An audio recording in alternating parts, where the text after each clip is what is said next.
शिव महापुराण की कथा भिलाई जयंती स्टेडियम छत्तीसगढ़ की पवित्र पावन भूमि पर चल रही है। श्रावण का पवित्र अवसर है। मंदिर जाते हो आप लोग? हाथ उठाओ, कितने लोग जाते हैं? सभी जाते हो? रखो रखो, प्रणाम, नमन। जल चढ़ाते हो? जम के बोलो। कभी कभी दीपक लगाते हो? ठीक है। पर शिव महापुराण की कथा कहती है दीप दो तरह का होता है। एक मंदिर में लगाया जाता है, घर में लगाया जाता है, दरवाजों पर लगाया जाता है, और एक दीप वो होता है जो दिल में जगाया जाता है। दो दीप। मंदिर में जो दीपक लगाया है उसने मंदिर को रोशन किया। मंदिर में जो दीपक लगाया है उसने मंदिर को रोशन किया। घर में जो दीपक लगाया है उसने घर को रोशन किया। दरवाजे पर जो दीपक लगाया गया उसने द्वार को रोशन किया। पर एक दीप अपने भीतर होता है, और उस दीपक को जलाने के लिए ना आपको बाती की जरूरत पड़ती है, ना घी की जरूरत पड़ती है, ना माचिस की जरूरत पड़ती है। उस दीपक को जलाने के लिए अपने आत्मविश्वास की जरूरत पड़ती है।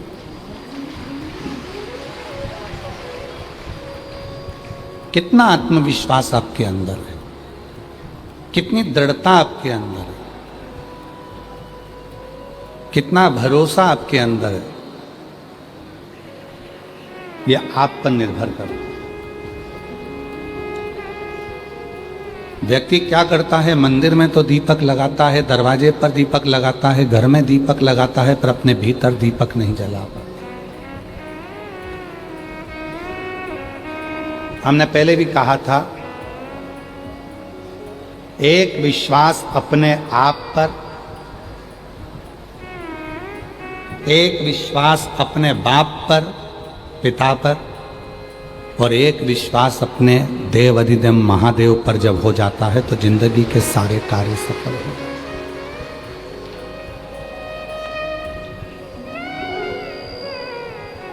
आप कितना विश्वास करते हो? और शिव महापुराण की कथा तो कहती है कि स्वयं रामचरितमानस में भगवान तुलसी बाबा भी कहते हैं कि शंकर विश्वास रूपिणो, शिव विश्वास।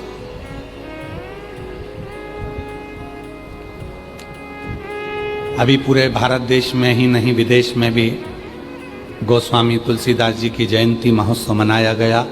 सभी सनातनियों को उनके जयंती महोत्सव की बहुत बहुत बधाई हो, संपूर्ण देशवासी।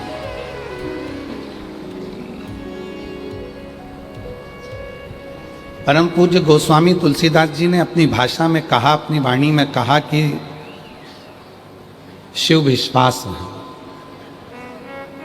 आपके अंदर कितना भरोसा है वो हमको नहीं मालूम है, आपके भीतर कितना विश्वास है वो हमको नहीं मालूम है, पर आपका विश्वास कहाँ नजर आता है? आपका विश्वास किधर नजर आता है? इतना सुंदर कहा है, जिस दिन आपको आपके मम्मा पापा की बात अच्छी ना लगे, पड़ोसी की बात अच्छी लगे, जिस दिन आपको आपके घर के लोगों के शब्द अच्छे ना लगें, बाहर के लोगों के शब्द अच्छे लगें, जिस दिन भाई बहन से ज़्यादा दूसरों की बात अच्छी लगने लगे, तो समझ लेना कि तुम्हारी उस जिंदगी का अब कोई सार तत्व नहीं रहा। अब तुम शून्य पर आकर खड़े होने वाले हो, जीरो।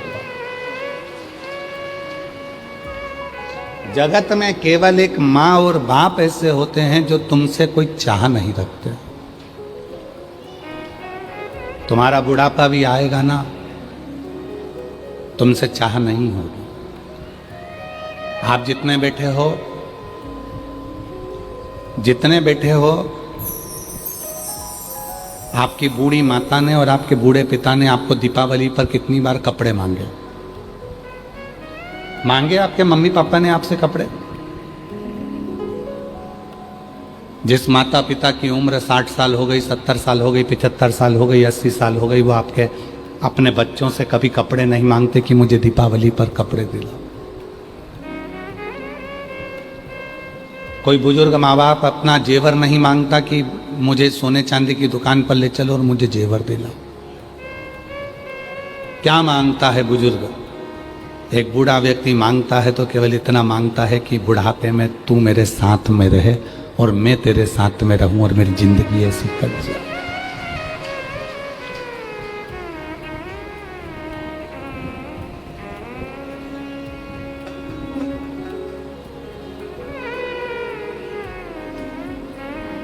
वो कहते हैं, किसी ने खूब कहा है कि तमन्ना तो जीने की बहुत है, तमन्ना तो जीने की बहुत है, पर उदास रहता हूं। क्यों? मैंने दूसरे पर भरोसा किया और अपने पर कर नहीं पाया। जिस दिन शिव महापुराण की कथा आपके अंदर उतरेगी, उस दिन आपको सबसे बड़ी चीज प्राप्त होगी भगवान शिव की कृपा से, वो है आपके अंदर का विश्वास। विश्वास है तो आप ये बरसते हुए पानी में, कीचड़ में, धूप में, पानी में, कीचड़ के अंदर छाता लगा लगा कर, आसन बिछा बिछा कर बैठे हो।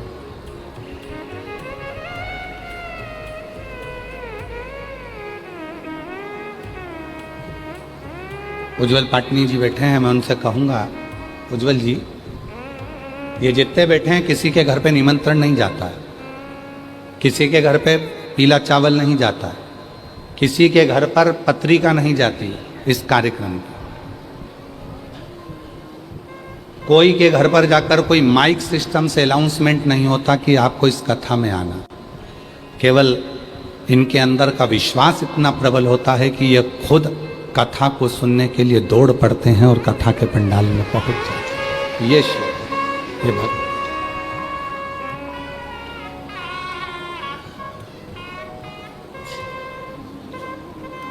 एक राजनेता को यदि कुछ चाहिए होता है तो वो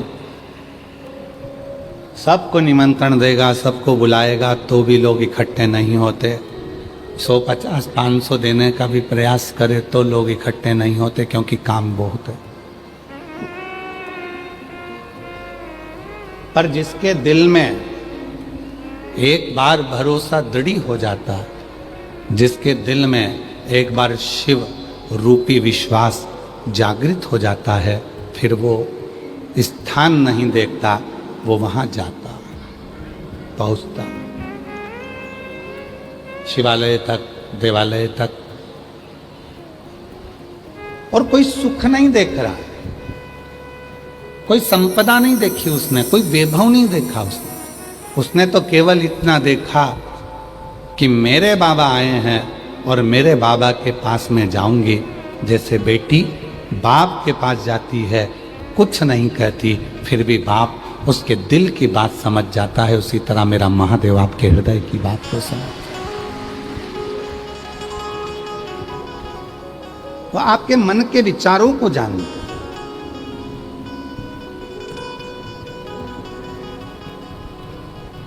अभी ये कथा होने के पहले हम काशी में थे।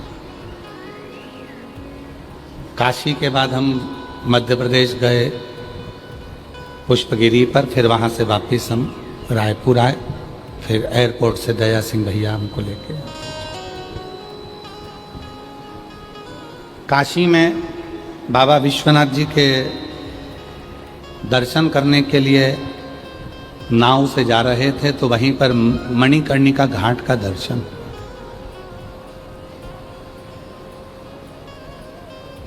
हमने आशीष से कहा, आशीष इधर आओ। आशीष पीछे की ओर बैठे थे, बाजू आए। हमने कहा, आशीष ये मणिकर्णिका घाट है, ये जितनी चिताएं जल रही हैं, जो राख के ढेर बन गए हैं,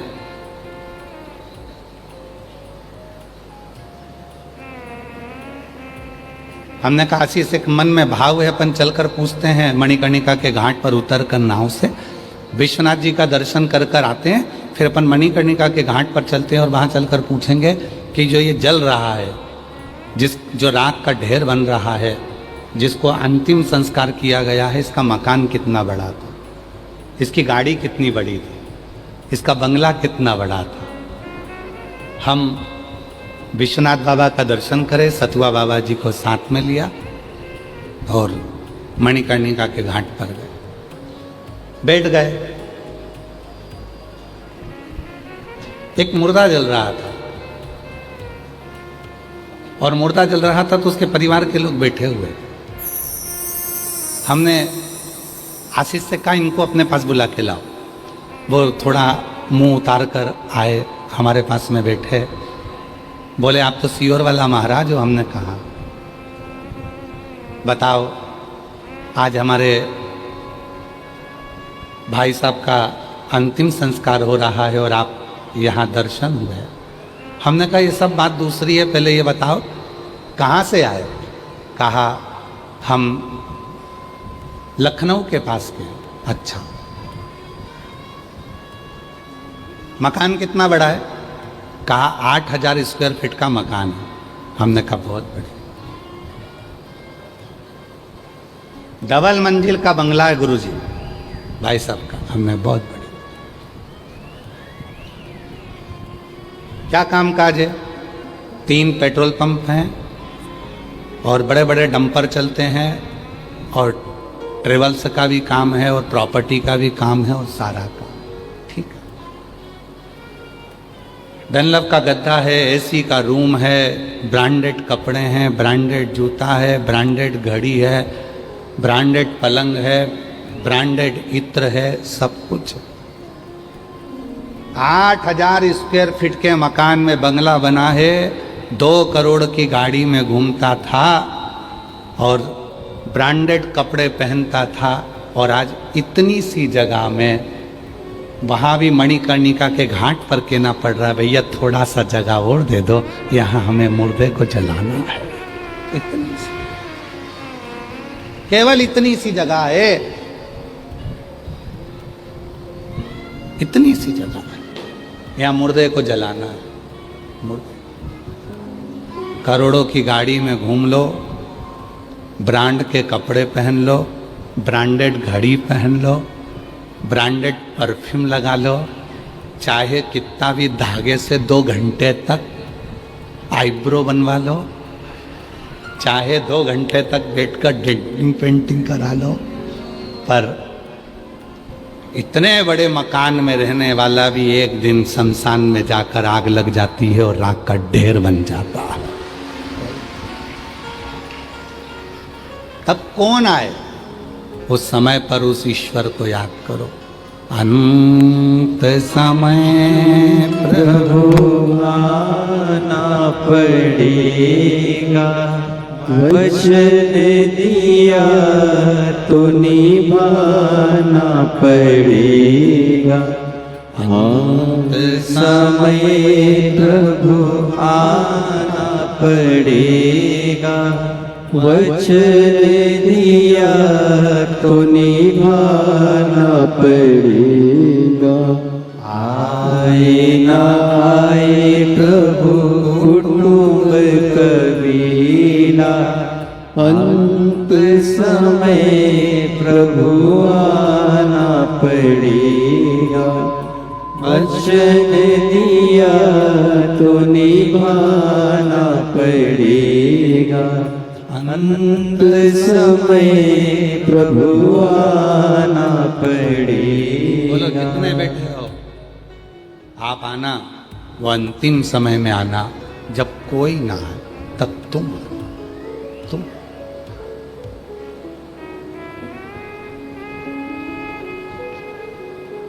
दुख जब आएगा हमने कथा में पहले कहा था, आप लोगों को याद है कि नहीं? हॉस्पिटल के गेट पर, थाने के गेट पर, कोर्ट के गेट पर और तुम्हारे दुख की घड़ी में तुम्हारे गेट पर जो खड़ा मिल जाए समझ लेना सच्चा प्रेमी वही है। हॉस्पिटल के गेट पर तुम बीमार पड़े और तुम हॉस्पिटल में जाकर खड़े हुआ कोई व्यक्ति, पूरा परिवार नहीं आया पर वो खड़ा है रात दिन, समझ लेना वही तुम्हारा हितैषी है। थाने में कोई लफड़ा हो गया, कोतवाली में कोई बात आ गई, कोतवाली में जाकर खड़े हो गए, सब भग गए पर तुम खड़े हो उस थाने के गेट पर, समझ लेना सच्चा व्यक्ति। अदालत में केस चला, सब भाग गए, केवल एक कोई बेचारा रिश्तेदार खड़ा है, समझ लेना वही श्रेष्ठ। और दुख की घड़ी में, तकलीफ की घड़ी में जब कोई ना आए, जो तुम्हारे दरवाजे पर खड़ा है समझना वही श्रेष्ठ है। वही ये बहुत कठिन है।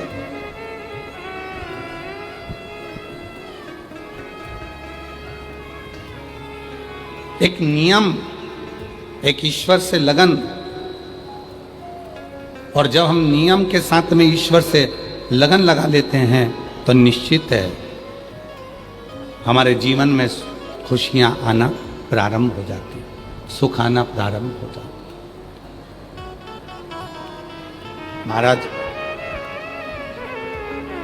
33 कोटि देवता में केवल एक देव अधिदेव महादेव ऐसे हैं, 33 कोटि देवता में केवल देव अधिदेव महादेव शिव ऐसे हैं जिनको तुम्हारी वस्तुओं की चाह नहीं।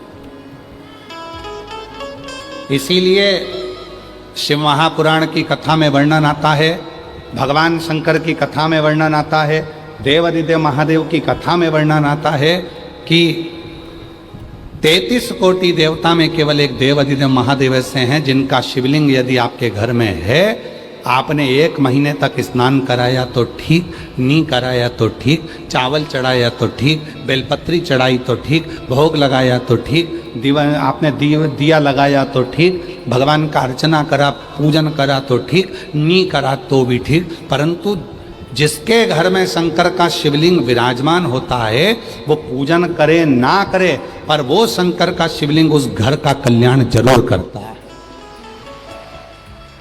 वो शिवलिंग कल्याण करेगा।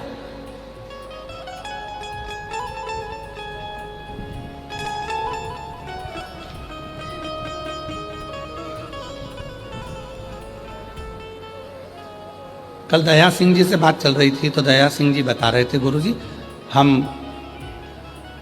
दया सिंह जी बोल रहे थे कि गुरुजी हम जो है जब किसी को कहते हैं कि भाई कथा हो रही है आपको आना है, तो सब लोग कहते हैं एक बार कराई थी आपने, दूसरी बार कराई, अब तीसरी बार करा रहे हो।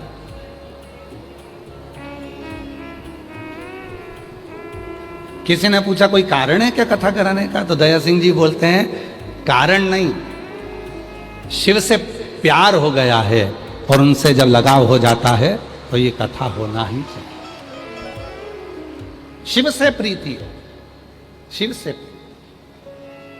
और मैं दया सिंह जी आपको साधुता देता हूं, आपकी बोलबम समिति को साधुता देता हूं। इतनी बड़ी व्यवस्था, 1 2 3 4 5 पंडाल, बाहर व्यवस्था, एलईडी की व्यवस्था, भोजन व्यवस्था, इतनी सारी व्यवस्था, चिकित्सा की व्यवस्था, दवाइयों की व्यवस्था, विद्युत व्यवस्था, और साथ में मैं पूरी भिलाई के कलेक्टर महोदय, एसपी, एसएसपी, आईजी, डीआईजी, जितने भी यहाँ के प्रशासनिक अधिकारी हैं उनको भी धन्यवाद देता हूँ, यहाँ के टीआई आदि को, कि उनकी भी व्यवस्था इस कथा को आप सबकी लगन, मेहनत सफलता की ओर लेकर जाती है और कार्य को सफल करा। और रही बात भक्तों की भीड़ की, तो इसका तो अंदाजा कोई नहीं लगा सकता, क्योंकि शिवजी के गण कहाँ कहाँ से निकल कर आते हैं किसी को नहीं मालूम पड़ पाता, हमको ही नहीं मालूम पड़ता।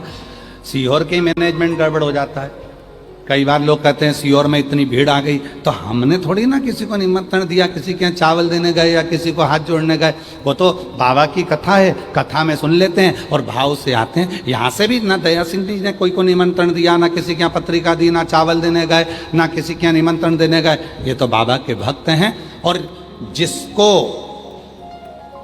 ध्यान देना, जिसको निमंत्रण दिया जाता है वो कथा में बड़ी मुश्किल से आता है, और जिसको निमंत्रण नहीं दिया जाता वो बाबा दौड़कर बुला ले।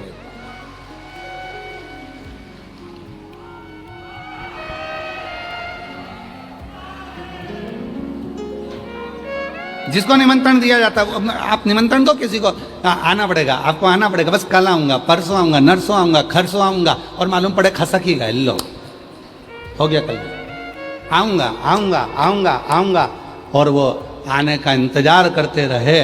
पर जिसको निमंत्रण नहीं मिला, क्योंकि जिनको निमंत्रण दिया जाता है उनको निमंत्रण इंसान देता है, और जिनको निमंत्रण नहीं दिया जाता उसको निमंत्रण मेरा काल अधिपति महाकाल देता है।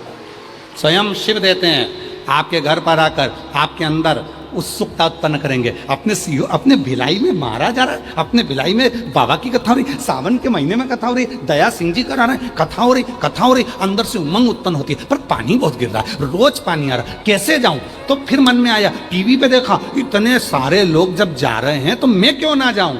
और मैं कैसे रह जाऊंगी पिया, रह जाऊंगी पिया, मेरी कथा सुनने जाऊंगी। कान खोल के बात मेरी सुन ले ओ पिया, मेरी सुन ले ओ पिया, मेरी कथा सुनने जाऊंगी। और अड़ोसन भी जाए मेरी, पड़ोसन भी जाए, अड़ोसन भी जाए मेरी, पड़ोसन भी जाए, मैं क्यों रह जाऊंगी पिया, रह जाऊंगी पिया, मैं तो कथा सुनने जाऊंगी। मैं कैसे रहूं? ये दिल अंदर से उमंग देता है। कौन ने निमंत्रण दिया? तो कहा मन ने निमंत्रण दिया है। कौन ने कहा कि तुम, तो ये मन कह रहा था चलो कथा में, चलो चलो बाबा की कथा सुनना है, चलो शिव की कथा सुनना है। सावन का महीना, फिर बाद में योग लगेगा, बाबा ना जाने कब फिर योग लगाएगा, फिर करुणा करेगा, पर अभी तो सुन लो, मौका मिला है, चलो चलो चलो।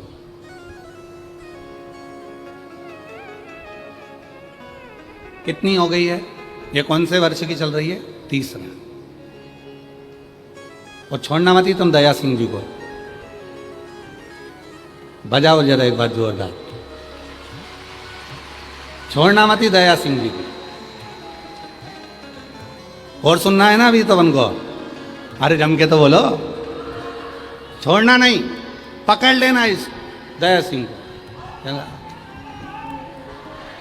और चिल्लाते रहना वंस मोर वंस मोर।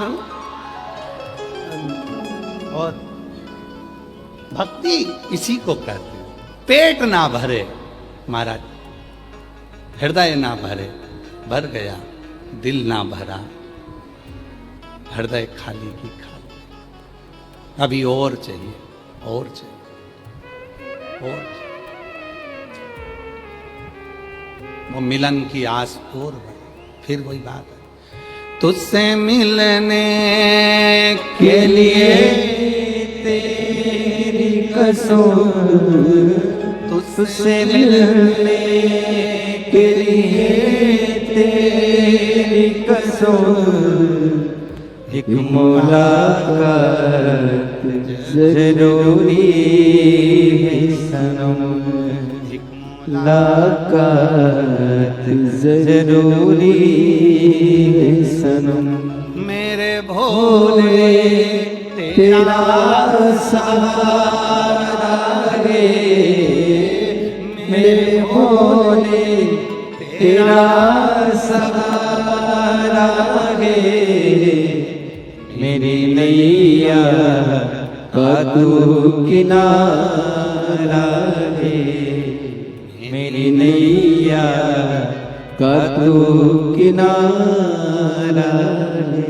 मेरे बाबा तू तुझे पुकारा है मेरे बाबा, तुझे पुकारा है मेरी नैया का तू किनारा है, नैया का तू किनारा है।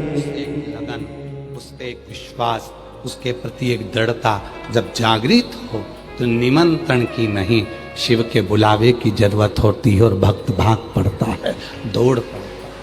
बोल बम का नारा है सारी समस्या का हल, श्री शिवाय। वो दौड़ पड़ता है जहां सुना वहां। एक कथा है बड़ी सुंदर। एक नारायणपुर में एक शिव का भक्त रहता, कुम्हार था, घड़े बनाता था, मिट्टी के बर्तन बनाता था। उसका नाम था धनीराम। लोग उसको धनीराम कुम्हार कहते थे। शिव का परम भगत। अब शिव के भक्त किसको कहेंगे? जो सिर पे चंदन का तिलक लगाएगा उसको शिव का भक्त कहोगे क्या? जम के तो बोलो जरा। नहीं। बहुत सारी जटा बाल बढ़ा लिए तो उसको शिव का भगत कहोगे क्या? नहीं। कपड़े चेंज कर लिए तो शिव का भगत कहोगे क्या? शिव महापुराण की कथा क्या कहती है? कपड़ा बदलने से शिव कभी नहीं मिला, शिव मिला है कलेजा बदलने से। कपड़ा बदलने से शंकर नहीं मिलता।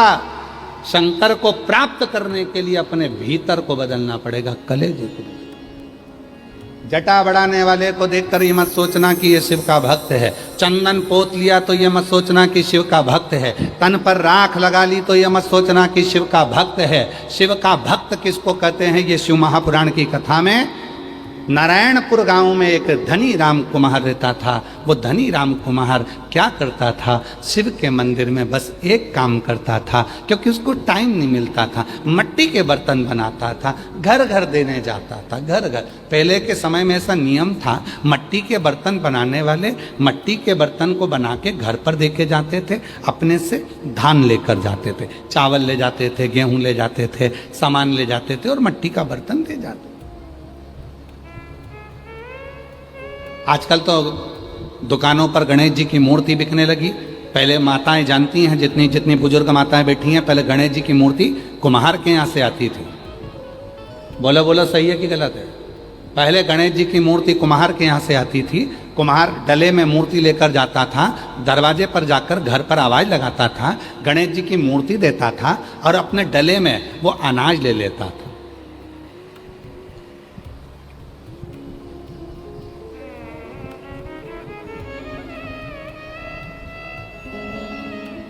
आज के जमाने में लोग सनातन पर उंगली उठाकर कहते तुम्हारा भगवान मार्केट में बिकता है। अरे मूर्ख, कौन समझाए तुझे? भगवान मार्केट में नहीं बिकता, गरीबों का पेट भरने के लिए भगवान मार्केट में आ जाता है।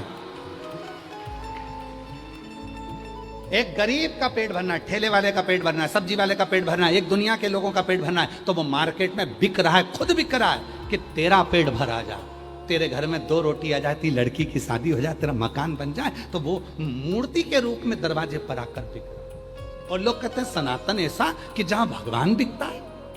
भगवान नहीं, यहाँ दिल बिकता है, यहाँ दिल बिकता है। और यहाँ बेचने का काम नहीं, यहाँ तो आदान प्रदान किया जाता है। पहले के समय में कुम्हार डलिया में गणेश जी लेकर निकलते थे और दरवाजे पर जा जाकर देते थे, अनाज लेते थे, चले जाते थे।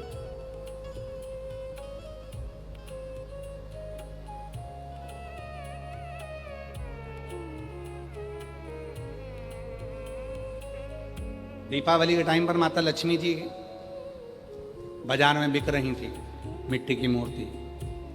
देव ऋषि नारद जी ने देख लिया, नीचे आ गए, लक्ष्मी जी के पास पहुंचकर बोले माता जी गजब हो गया, पूरे भिलाई शहर में, पूरे रायपुर में, पूरे छत्तीसगढ़ में, पूरे मध्य प्रदेश में, पूरे भारत की भूमि पर, पंजाब हरियाणा राजस्थान जहां जाओ, महाराष्ट्र आदि सब दूर लक्ष्मी जी आपकी मूर्ति बिक रही है, आप बिक रहे। देव ऋषि नारद जी से लक्ष्मी जी ने कहा नारद ये तेरी गलत फहमी है, मैं बिक नहीं रही। जिनके घरों में अलमारी में कैद थी, आज मैं उसके दरवाजे में अलमारी में से निकलकर गरीब के पास जा रही हूं और गरीब के पास से निकलकर अलमारी के उसके सेठ के दरवाजे तक जा रही हूं। आदान प्रदान है दोनों। यहां मैं बिकी नहीं हूं, यहां मेरा बिकने का काम नहीं है। धनीराम कुम्हार बर्तन लेकर देने जाता था, टाइम नहीं मिलता था। बर्तन बनाए सुखाए, बर्तन बनाए सुखाए, बेचे, बेचारा अकेला कहाँ करे, तो वो टाइम नहीं मिलता। तो शिव जी के मंदिर में केवल एक ही टाइम जाता था, कभी भी 24 घंटे में से जो समय उसको मिलता था उस समय वो शिव के मंदिर में जाता और दिया लगाकर आ जाता। दीप लगाया, बस एक नियम था, मट्टी का दिया लगाकर शिव के मंदिर में प्रज्वलित करा, आगे नियम से काम करता, नियम से भजन करता। और दिन रात मट्टी के बर्तन बनाए तो भगवान का भजन, घर में रहे तो भगवान का भजन, स्मरण, कीर्तन, मंत्र, जाप। और शिव तो शिव है। कहीं मेरे शिव महापुराण की कथा में ऐसा कहीं नहीं लिखा कि तुम अपना घर छोड़कर किसी नदी के तट पर जाकर बैठकर तप करो। शिव महापुराण में यह भी नहीं लिखा कि तुम अपना घर छोड़ दो। शिव महापुराण में यह भी नहीं लिखा कि तुम अपना परिवार छोड़ दो। शिव महापुराण में यह भी नहीं लिखा कि तुम अपना घर, परिवार, कुटुंब, कबीला छोड़कर संत बन जाओ, साधु बन जाओ, सन्यासी बन जाओ। शिव महापुराण में यह भी नहीं लिखा, क्योंकि भगवान शंकर सीख देते हैं, मैं सुख हो चाहे दुख हो अपनी पत्नी को नहीं छोड़ता, अपने बच्चों को नहीं छोड़ता, अपने परिवार को नहीं छोड़ता और अपने गांव को नहीं छोड़ता। तो तुम थोड़ा सा दुख आता है और तुम इतने निराश हो जाते हो, इतने निराश। अभी एक इंदौर की घटना देखी, उसमें पति पत्नी का झगड़ा हुआ और पति पत्नी का झगड़ा हुआ और पत्नी को मार दिया, पत्नी मर गई, बच्चे मर गए। फिर एक घटना देखी कहीं उत्तर प्रदेश की कि आपस में झगड़ा हुआ और पति पत्नी आपस में बच्चों को मार के खुद मर गए। कहाँ है?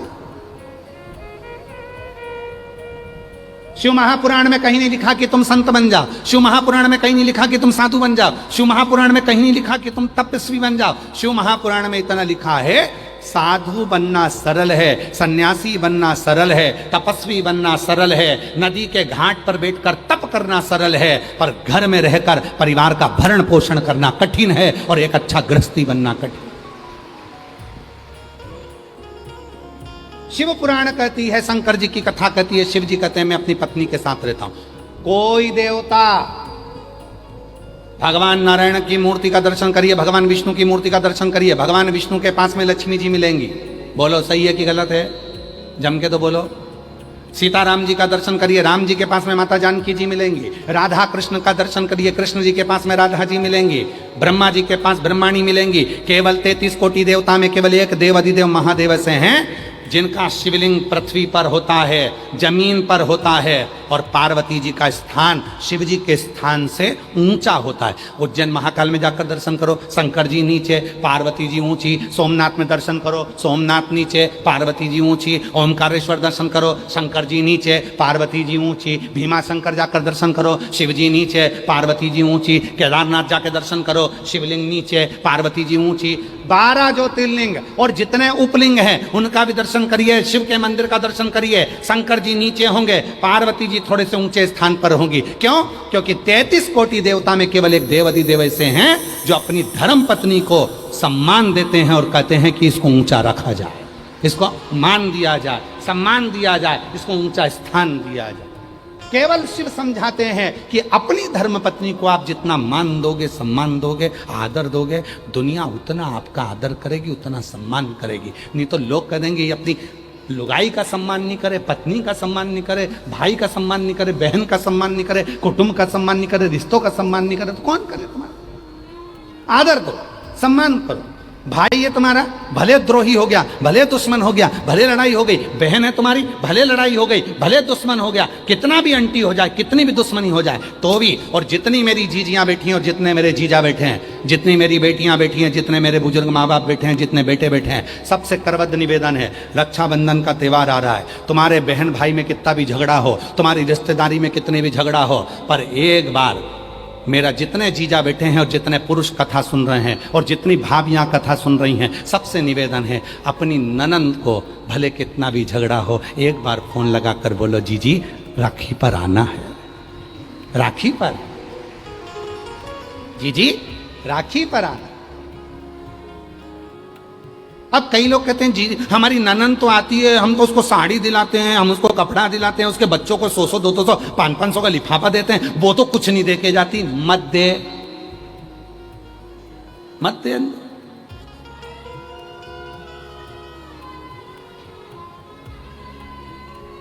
कथा कहती है गाय और बेटी, जम के बोलो क्या क्या, गौ माता और बेटी। गाय जब तुम्हारे दरवाजे पर आती है तो तुम्हारे दुख हर कर जाती है, और बेटी भले तुम्हारे यहाँ आकर मायके में कुछ ना दे, फिर भी वो तुम्हारे पूरे दुख को हर कर लेकर चली जाती है। गाय और बेटी, ये दुख है। लगाना फोन,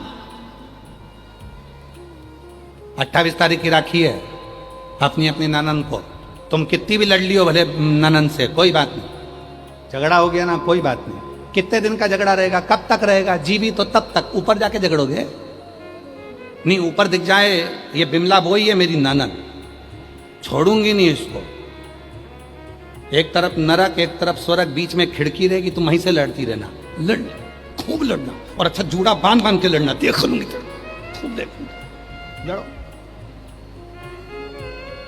कब तक लड़ोगे, जब तक हो पृथ्वी पर। कहा आग लगे बस्ती में अपन रहो मस्ती।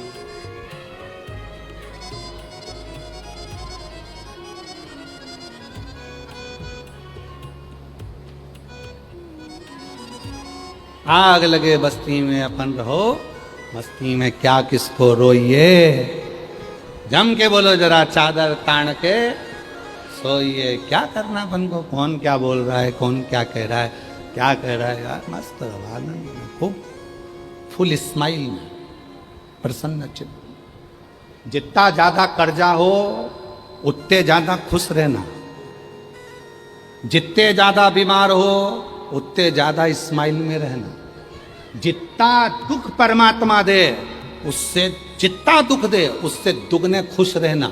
मंदिर जाना तो ऐसे जाना बड़े प्रसन्न होकर, तो आस पड़ोसी भी सोचे इतनी कर्जे में है, इसका लड़का इतना त्राण दे, बहू इतनी परेशान करे, इसके बाद भी इसके चेहरे पे सल नहीं आए। मंदिर जाना तब सार्थक है जब 25-50 का आग नहीं लगा के आप, केवल मंदिर में दिया जलाने से मतलब नहीं, अच्छी जोरदार तैयार मैयार होके बेहतरीन परफ्यूम मरफ्यूम लगा लुगू के डेंटिंग पेंटिंग करके तब महादेव के मंदिर में जाके एक लोटा जल, सारी समस्या का हल। तो मोहल्ले के लोग कहेंगे इतना कर्जा है, इतनी दुखी है, इतनी तकलीफ में, इसको इतनी बीमारी है, इसके घर में इतना तकलीफ चल रहा है, इसके घर में इतना कर्जा हो गया, इसके घर में ये हो गया, इसके घर में वो हो गया, उसके बाद भी इतनी नहीं मुस्कुरा रही है। और ये बात केवल पड़ोसी को नहीं लगेगी, स्वयं पार्वती जी भी शिव जी से कहेंगे भोले बाबा ये वही है जिसके घर में इतनी तकलीफ चल रही है। शंकर भगवान बोले तो तकलीफ तुझे क्यों है? भगवान पार्वती जी कहेंगे कि इतनी तकलीफ होने के बाद इतनी कैसे मुस्कुराती है? शंकर भगवान कहते हैं सुन पार्वती, दुख होने पर भी जो मुझे मुस्कुराता हुआ एक लोटा जल चढ़ाता है, मैं उसे आशीर्वाद में वही मुस्कुराहट दे देता हूँ, मैं उसे मुस्कुराहट दे देता हूं। अब तेरी दुख की घड़ी गई, अब तेरी तकलीफ की घड़ी गई, तूने बहुत रो लिया, बहुत दुख कर लिया, अब चिंता मत करना, अब मैं हूं। और जो जैसी भावना लाया वो वैसा ही फल पाया, नहीं खाली उसे लौटाया वो मन ही मन और कर दिया माला माल काशी वाले ने, लुटा दिया भंडार काशी वाले ने, लुटा दिया भंडार काशी वाले ने, लुटा दिया भंडार काशी वाले ने, कर दिया माला माल काशी वाले, लुटा दिया भंडार काशी वाले। धनी राम मंदिर में जाते दिया लगाते, एक नियम था, ज्यादा नहीं। अच्छा, लोग कहें कि धनी राम को शिव का भक्त कहेंगे क्या? क्यों नहीं कहेंगे? जो अपनी जिंदगी में एक नियम ले लेता है उसको भगवान का भक्त कहा जाता है।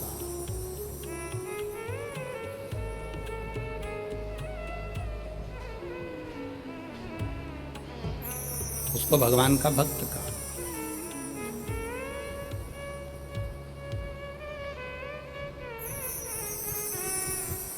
धनी राम दिया लगाते रोज। एक दिन ऐसा समय आ गया, समय का क्या भरोसा।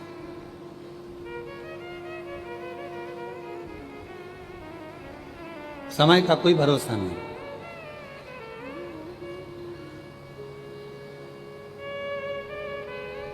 इसीलिए आप लोगों से कहा समय का कोई भरोसा नहीं। जब तक तुम्हारी दुकान चले तो एक दो प्लाट खरीद लो। नौकरी में रहो तो पत्नी के जेवर बना लो।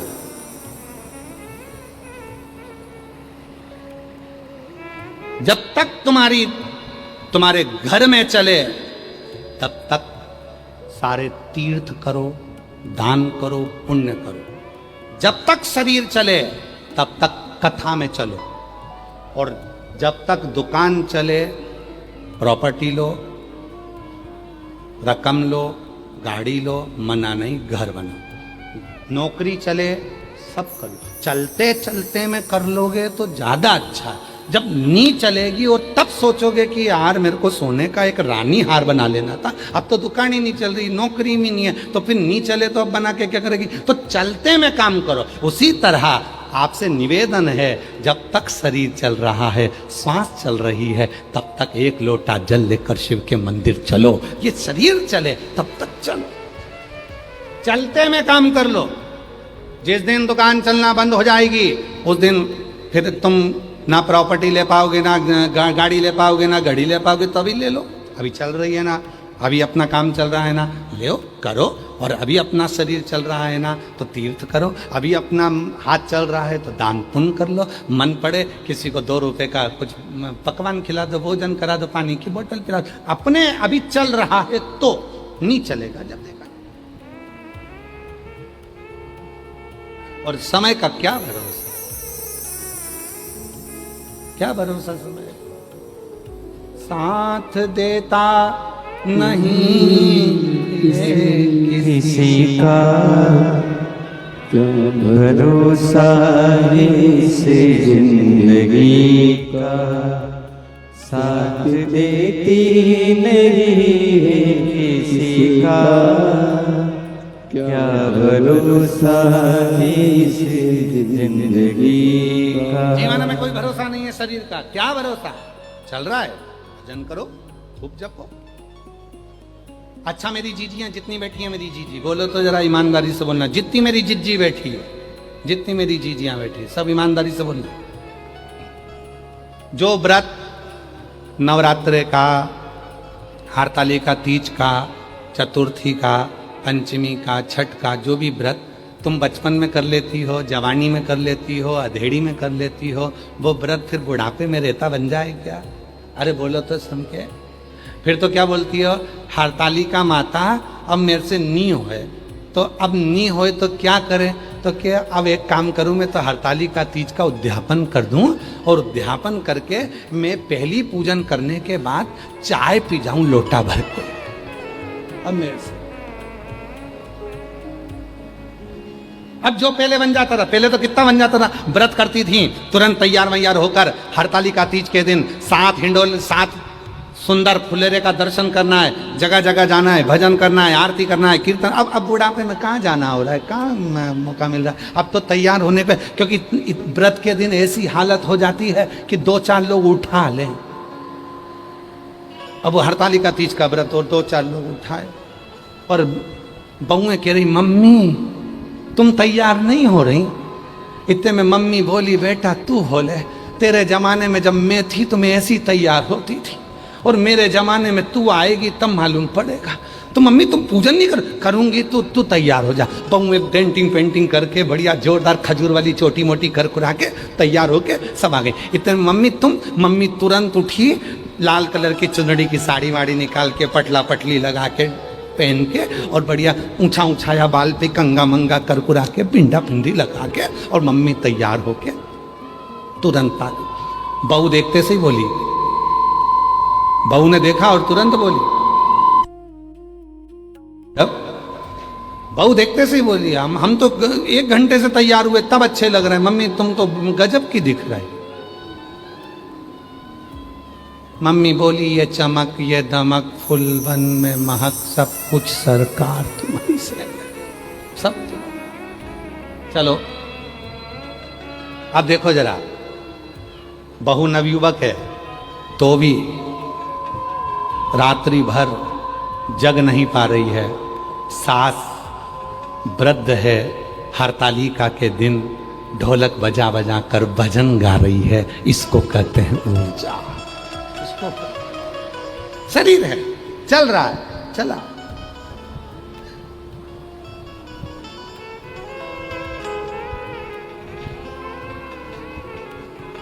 क्या भरोसा,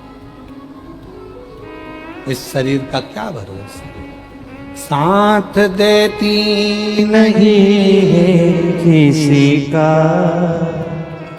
क्या भरोसा है इस जिंदगी का। साथ देती नहीं है किसी का, क्या भरोसा है इस जिंदगी का। क्या भरोसा है इस जिंदगी का। क्या भरोसा है जीवन में, कोई। आज मौका मिला है, भजन करो, स्मरण करो, समय का सदुपयोग करना सीखो, धन का सदुपयोग करना सीखो, विचारों का सदुपयोग करना सीखो, वाणी का सदुपयोग करना सीखो, अपने व्यवहार का सदुपयोग करना सीखो। सदुपयोग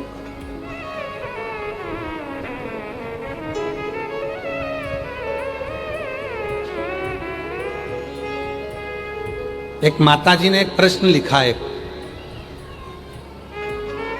एक पत्र में, देखिए।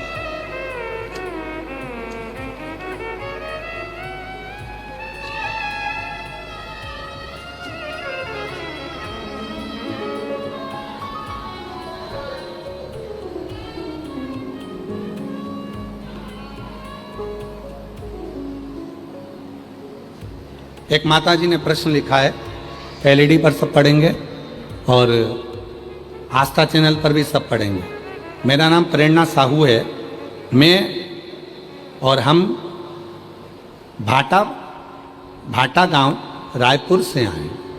कहीं बैठे हैं तो हाथ हिला सकती हैं, आप ही हैं, हाथ हिलाओ एक बार वापस। ये हैं, हाँ वापस हाथ हिलाओ एक बार। मेरा नाम प्रेरणा साहू है और हम भाटा गांव रायपुर से आए।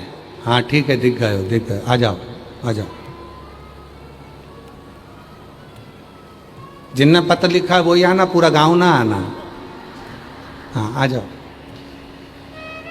गुरुदेव, आपने अपनी कथाओं में कन्यादान के महत्व के बारे में बताया, परंतु वो पिता माता क्या करें जिनकी कोई कन्या संतान ही नहीं है। क्या कन्यादान किए बिना कन्यादान का फल पाया जा सकता है?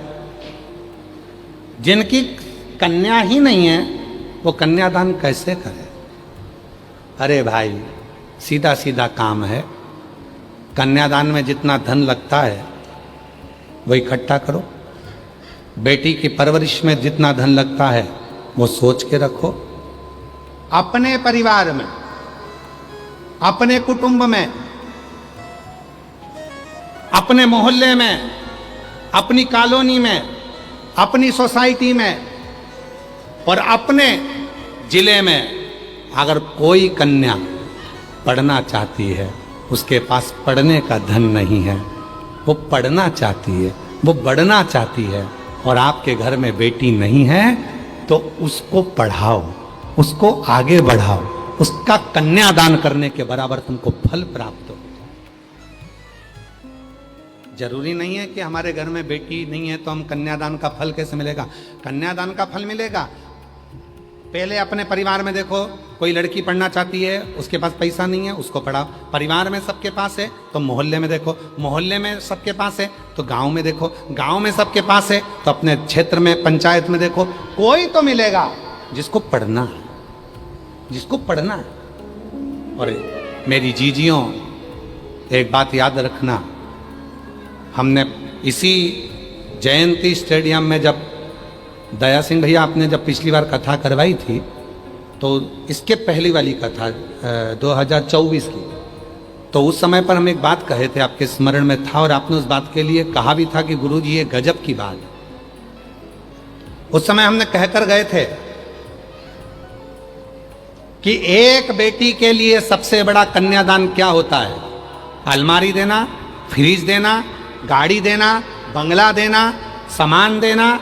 एक बेटी का सबसे बड़ा कन्यादान क्या होता है? तो हम 2024 में यहाँ कह कर गए थे, एक बेटी को अगर कन्यादान में कुछ देना चाहते हो तो अच्छी शिक्षा दीजिए और अच्छी पढ़ाई कराओ, अच्छी एजुकेशन कराओ, जिससे बेटी अपने पाँव पर खड़ी हो सके। और मैं दया सिंह भैया आपको साधुवाद देता हूँ इस चीज़ के लिए।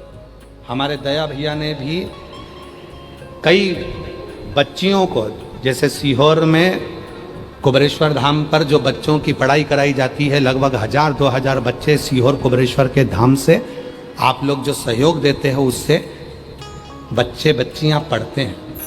उसमें दया सिंह भैया का भी बहुत बड़ा योगदान है। एक बार जोरदार ताली बजाएं से दया सिंह भैया। साधुता है आप, बेटी साधु।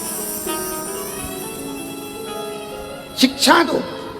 सबसे बड़ा कन्यादान क्या है? सोने की अंगूठी नहीं, जेवर नहीं, ये सब अपनी जगह पर है, गाड़ी अपनी जगह पर, बंगला अपनी जगह पर। कन्यादान में तुमने ये दिया, कन्यादान में वो दिया, 1000 आदमी को भोजन कराया, रिसेप्शन कराया, 50 आदमी का, 500 आदमी का, 100 आदमी का, हमने रिटर्न गिफ्ट ये दिया, हमारी बहन आई थी तो हमने ये दिया। ये सब बात की बात है, पर सबसे बड़ा दान अगर कुछ है तो शिक्षा दान है, जो अपनी बेटियों को, अपने बच्चों को अच्छी शिक्षा दीजिए, अच्छा एजुकेशन दीजिए, अच्छा कॉलेज दीजिए, अच्छी पढ़ाई कराइए।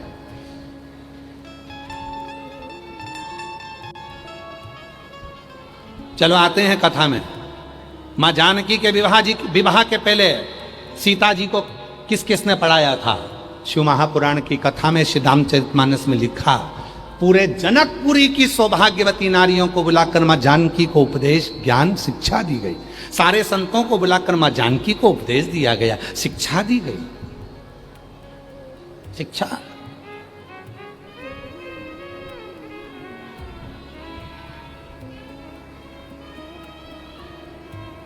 पार्वती मैया का विवाह हुआ, उसके पहले जब पार्वती जी की माता मेनावती को मालूम पड़ा कि पार्वती जी का विवाह शिव जी के साथ हो रहा है, वो तो नग्न वेशधारी और भूत प्रेत साथ में चलते हैं, उनके साथ बेटी कैसे भी हो? तो भगवान हिमालय राज ने सबसे पहले शिक्षा अध्ययन करवाई अपनी धर्मपत्नी मेनावती। बुलाया संत साधुओं को और बुलाकर कहा, मेनावती को ज्ञान दो, उपदेश दो कि शिव में और ये शमशान में अंतर है, साधारण आदमी में अंतर।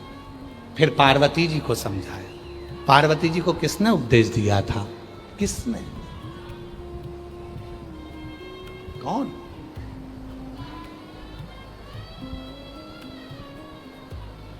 हमको नहीं मालूम। हमने एक बार कथा में कहा था कि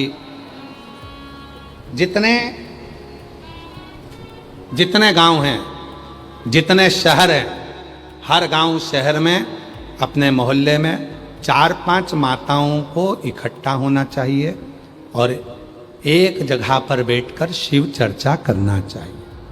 यहाँ करते हैं कि नहीं करते? एक बार हमने कथा में कहा था, करते हो आप लोग? जम के तो बोलो, जरा हाथ तो उठाओ दमदारी से, कहाँ कहाँ, हाँ ठीक है, दिख गए दिख गए। शिव चर्चा करना चाहिए। थोड़ी देर 5-6 माताएं बैठ गई, श्री शिवाय नमस्तुभ्याम का जप करा, पड़ोसन की निंदा नहीं, अड़ोसन पड़ोसन पीछे वाली धड़ोसन क्या कर रही है अपने को मतलब नहीं, अपने को तो शिव चर्चा से मिले। शिव चर्चा, शिव चर्चा करो, 4-5 भजन गा लो, बीच में बोल लो श्री शिवाय नमस्तुभ्यं, श्री शिवाय नमस्तुभ्यं, श्री शिवाय नमस्तुभ्यं, श्री शिवाय नमस्तुभ्यं। शिव चर्चा मतलब आपस में एक दूसरे को अपने विचारों का आदान प्रदान, शिक्षा। शिव चर्चा में गुरु कौन होता है मालूम है आपको? गुरु किसको कहते हैं शिव चर्चा? शिव पुराण कहती है शिव चर्चा का गुरु है शिव। उसका मंत्र है नमः शिवाय, उसका मंत्र है श्री शिवाय नमस्ते। शिव चर्चा करो, शिव चर्चा।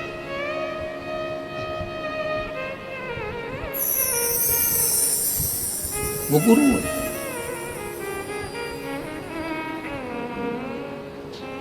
और तेरे ही सहारे जिया जा रहा, तेरा ही नाम लिए जा रहा हूँ, तेरे ही सहारे जिया जा रहा हूँ, तेरे ही नाम लिए जा रहा हूँ। उसका स्मरण ही मूल। सबसे बड़ा कन्यादान शिक्षादान, दुनिया का सबसे बड़ा दान शिक्षादान। करो, पढ़ाओ, बेटी पढ़ाओ, बेटा पढ़ाओ। और एक निवेदन है आज इस व्यासपीठ से, 2026 की इस पवित्र भिलाई की कथा से एक निवेदन है, जितना बेटी को पढ़ाओ, जितना बेटे को पढ़ाओ, उतना ही अपनी बहू को भी पढ़ाओ। बहू को भी पढ़ाओ। बहू पढ़ेगी तो तुम्हारे बच्चों का इतिहास गढ़ेगी। तुम बेटी को पढ़ाने में लगे, बेटी पढ़ाओ बेटी पढ़ाओ, तो बहू घर में आई है, उसको भी पढ़ना, उसको भी एजुकेशन की जरूरत है। वो भी सोचती है मम्मी मुझे नौकरी करना है, मम्मा मुझे ये करना है, मैं पढ़ाई कर लूं। नहीं, पढ़ाई करके क्या करेगी? अब हो गया तेरे मायके में पढ़ के आ गई, चल अब नहीं पढ़ना, अब नहीं पढ़ाऊंगी, बहुत हो गया। नहीं, बेटी पढ़ाओ, बेटा पढ़ाओ, साथ में बहू पढ़ाओ। और बहू पढ़ाओगे तो वो तुम्हारे घर के बच्चों का इतिहास गढ़ेगी। वो बहू तुम्हारे बच्चों को पढ़ाओ। धन है, शिक्षा धन।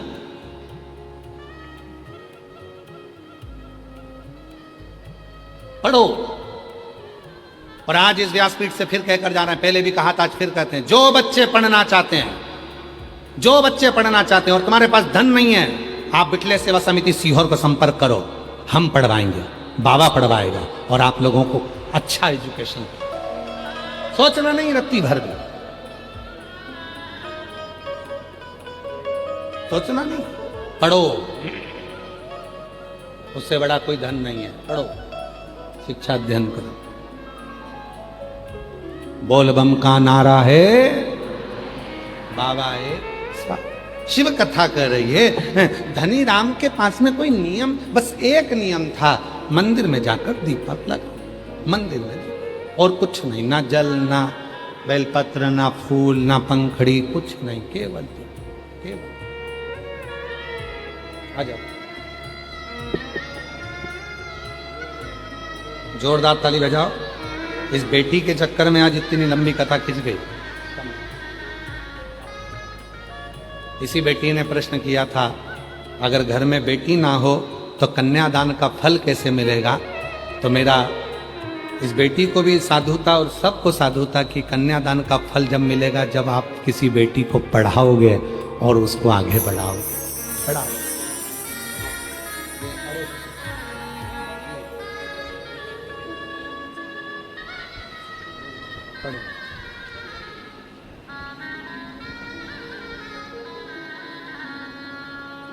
शिव तत्व है महाराज। भगवान शंकर की कथा कर, शिव पुराण कह रहे, धनी राम का चरित्र कह रहा है, उसका पास कुछ भी नहीं है देने के लिए। जरूरी नहीं है कि शिव जी को तुम्हारे पास में दौलत होगी तब प्रसन्न होगा।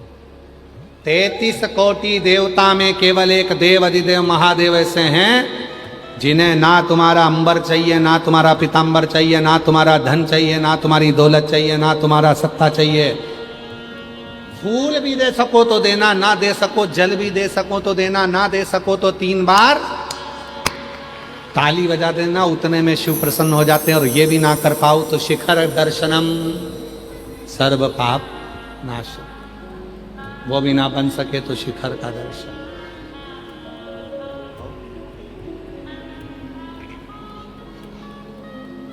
मात्र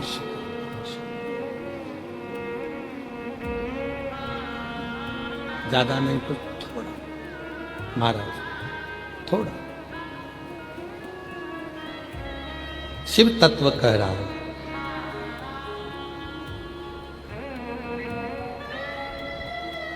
ये पूरी उम्र जो परमात्मा ने दी है वो उसकी सेवा में निकल गई।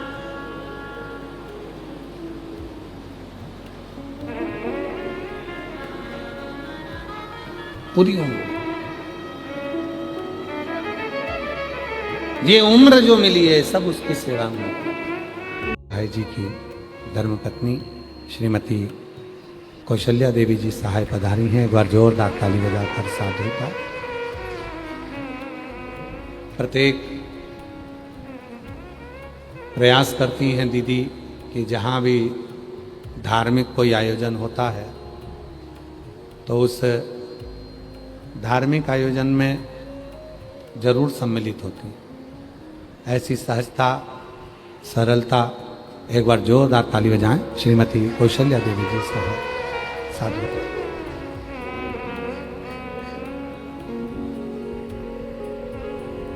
शिव तत्व कह रहा, भगवान शंकर की कथा कर रहे हैं, शिव महापुराण की कथा वर्णन कर रहे हैं, शिव तत्व का।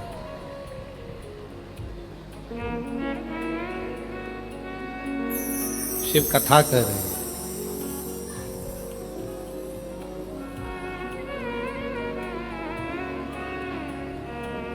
बाबा देव अधिदेव महादेव का चरित्र कर रहा।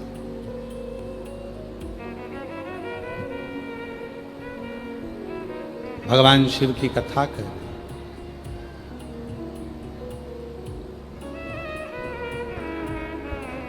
दया भैया ले आओ सभी अतिथियों को। अरे सभी अतिथि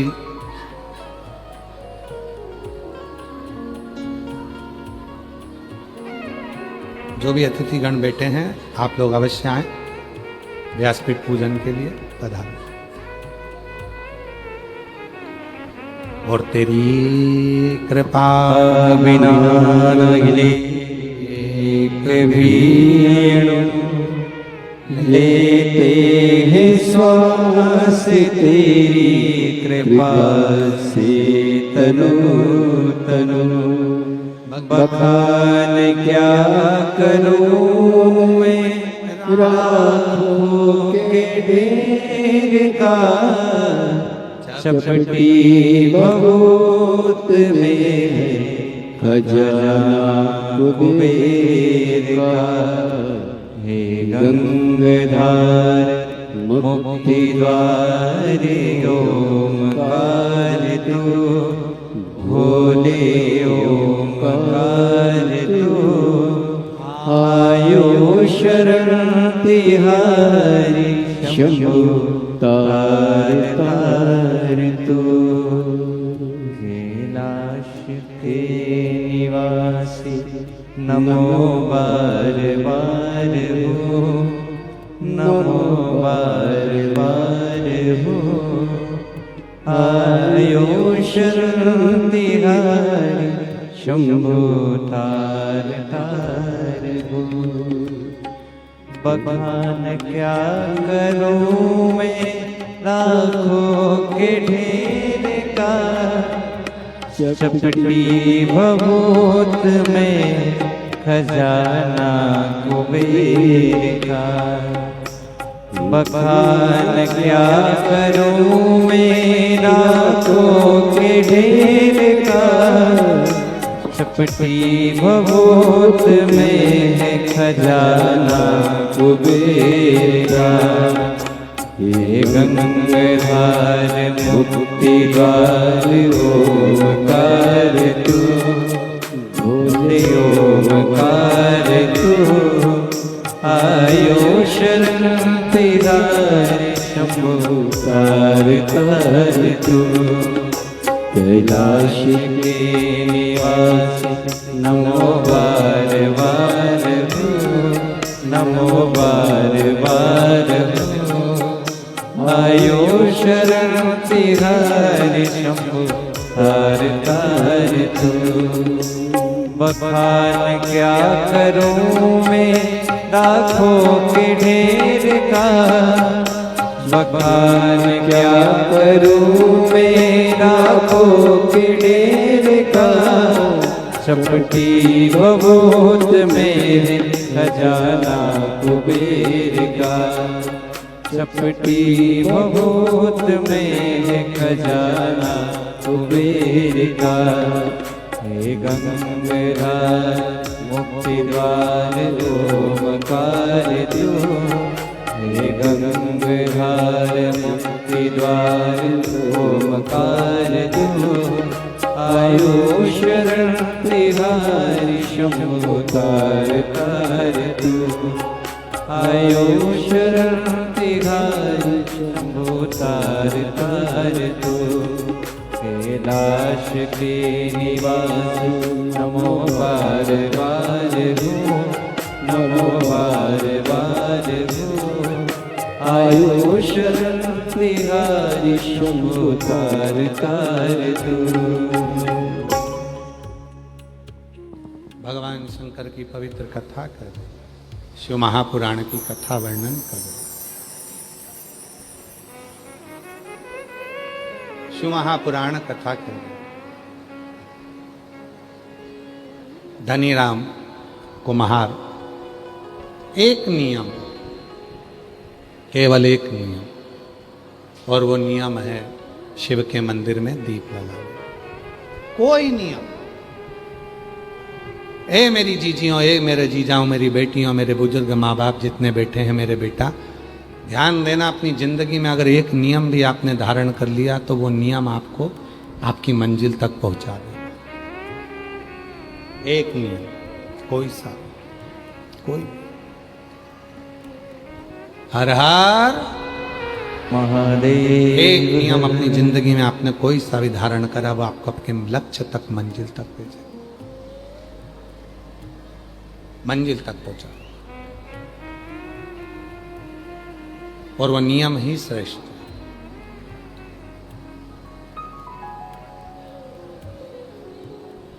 वो नियम की ही प्रधानता। महाराज गांव में पड़ गया, कल समय का कोई भरोसा नहीं, समय का कोई नहीं भरोसा, कोई भरोसा समय का नहीं है। कब काल घड़ी कहाँ घूमती है, कैसे घूमती है, कब घूमती है, वो भरोसा नहीं। और वही हुआ, समय चक्र चला और नारायणपुर में जहाँ धनीराम रहता था, उस नारायणपुर में अकाल पड़ गया।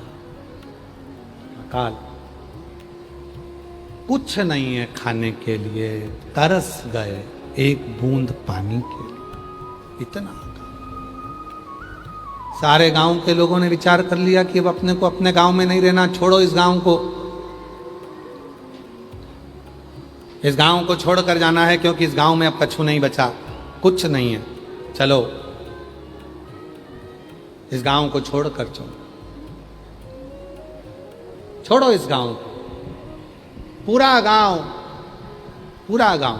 खाली होने लगा, सब जाने लगे। और पूरा गांव जब खाली होने लगा, सब जाने लगे, समझ, पूरा गांव खाली होने लगा,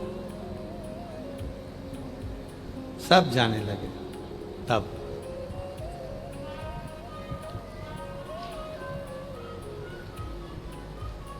पूरा गांव जब पूरा खाली होने लगा, सब जाने लगे, तब उसी समय धर्म पत्नी ने कहा धनीराम से, धर्म पत्नी बोली धनीराम से कि धनीराम जी से धर्म पत्नी कहती है, स्वामी यहाँ निवास नहीं करना है, सब जा रहे हैं, अपने को भी चलना है, सब जा, चलो। पूरा गांव खाली हो रहा है, अपन भी चलो। नहीं, धनीराम ने मना कर दिया, मैं नहीं जा सकता। धनीराम कुमार बोला, मैं नहीं जाऊं। हमारा सनातन धर्म कितना विचित्र है, उसको देखिए जरा। लोग कहते हैं कि ये जाति में लोगों को बांट दिया, ये ब्राह्मण है, ये क्षत्रिय है, ये वैश्य है, ये शूद्र है। शिव महापुराण की कथा कहती है ये चार ब्राह्मण, क्षत्रिय और वैश्य शूद्र, जो ये चार स्तंभ हैं, यही हमारे जीवन के वो स्तंभ हैं जो परमात्मा से मिला सकते हैं, परमात्मा से मिला सकते।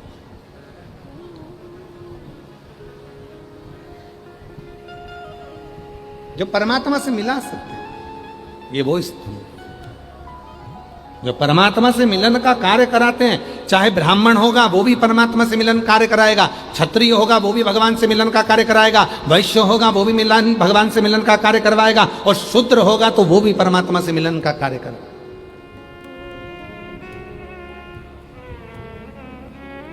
वो भी परमात्मा से मिलन का कार्य करेगा।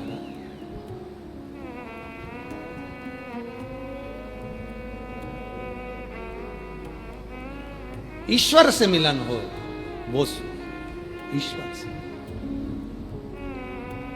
धनीराम, मैं नहीं जाना, मुझे नहीं जाना है, मुझे यहीं रहना है। पत्नी करे कि पूरा गांव चला गया, पूरा नगर चले गया, सब सूना पड़ गया, और तुम कह रहे हो कि यहाँ रहना, अकाल पड़ रहा है, भूखे मर जाओगे, क्या बचा है यहाँ पर। धनीराम कुमार ने कहा, कुछ भी हो, मैं नहीं जा सकता, मैं।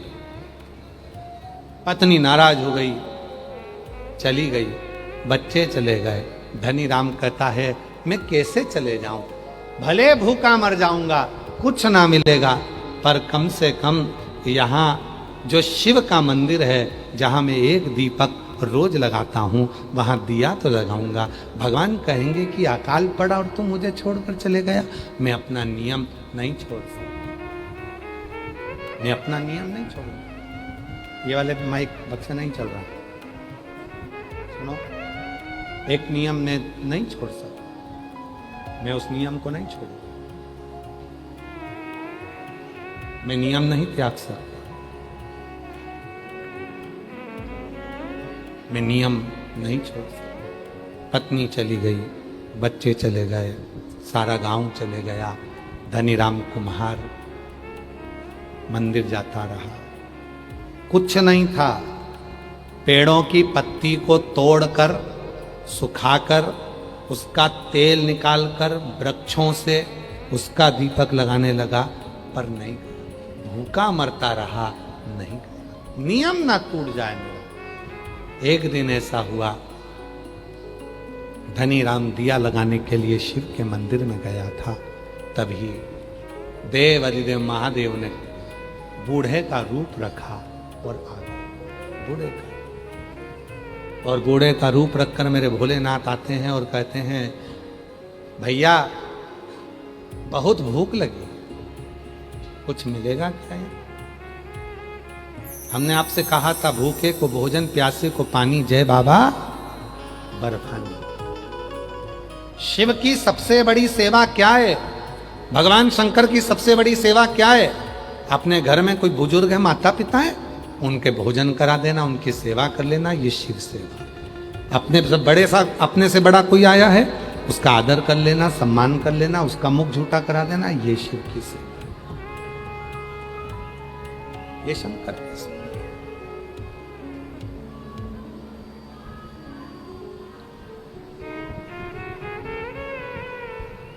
वो एक लाइन हमारे शैलेंद्र जी गुनगुनाते ना, मैं मंदिर गया पूजा पूजा करते हुए ख्याल आ गया, मैं मंदिर गया पूजा करते की पूजा करते हुए ख्याल आ गया, कभी माँ बाप की सेवा की नहीं। कोरस वालों का तेज करो थोड़ा। कभी माँ बाप की सेवा की नहीं, सिर्फ पूजा रचाने से क्या फायदा, कभी प्यासे को पानी पिलाया नहीं, बाद अमृत पिलाने से क्या फायदा, कभी प्यासे को पानी पिलाया नहीं, बाद अमृत पिलाने से क्या फायदा। हमने कितना आराधना करी, कितनी साधना। एक पत्र है, अच्छा है, देखिए पत्र अच्छा है।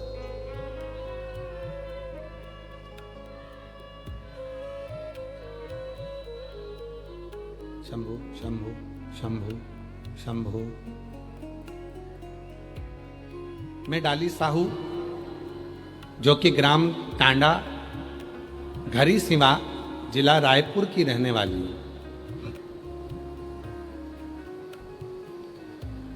एक लोटे जल का, बेलपत्र का, शिव की भक्ति का क्या वर्णन करूं गुरुदेव। मेरे बड़े भाई कहीं बैठी हों, डोली साहू, जो कि ग्राम टांडा, घर सीमा, जिला रायपुर की निवासी हैं, कहीं बैठी हों तो आ सकते हैं। मेरे बड़े भाई ललित साहू, जो 22 वर्ष के थे, गुरुदेव 26/4/2022 को उनका एक्सीडेंट हो गया और वो मर गए, प्राण छूट गए, समाप्त गुरुदेव। जिसके बाद मेरी मम्मी पापा बहुत चिंता में पड़ गए।